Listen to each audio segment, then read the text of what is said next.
For me, one of the most important things that brands need to do when it comes to digital transformation is to really start looking at aligning what you want to do to your business goals and objectives.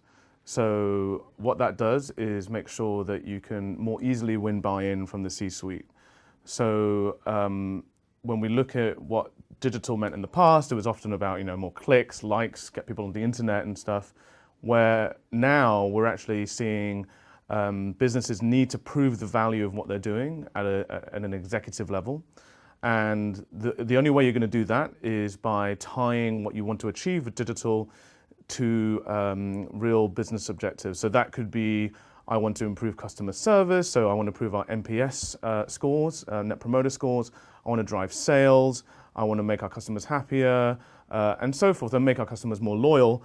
And I think when you talk to the executive with that kind of language, it will make much more sense to them and will mean that you can more easily buy in a digital transformation project, which you can scale out across the organization. With regards to social and customer experience, I think it's more a case now of not so much of how social can help customer experience. I think it's what do customers expect?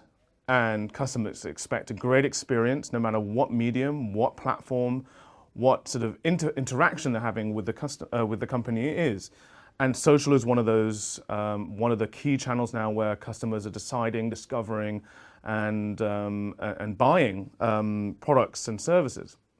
So for me, you need to make sure that your strategy is aligned across all of your different platforms, and social is a key part of that. So social should be tied to your CRM solution, it should be tied to your customer service tools, it should be tied to your salespeople who are on the ground for you. Everything should be as consistent as possible across each of your different mediums. So I think treating it less as a silo will be the most important thing your business can do today in regards to social, to ensure that customer experience is always fantastic, always consistent, and always generates results. With regards to personalization and social, paid being on one side of the equation, and I think the guys at Popimedia have some really great examples of how that works.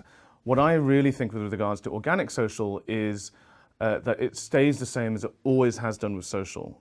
And that is being about being human. So I sold in social media to a few quite old companies a long time ago when I was working client side. And I remember the reason why back then they bought into social was because I said it's about making our concert venue more human.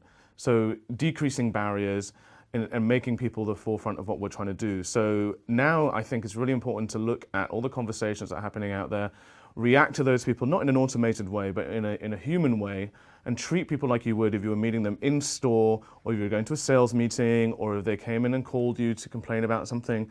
It's about being human. And what does help is having the data behind those people, so knowing what you've talked about in the past, what kind of things they're interested in, and coming to them with relevant information and content.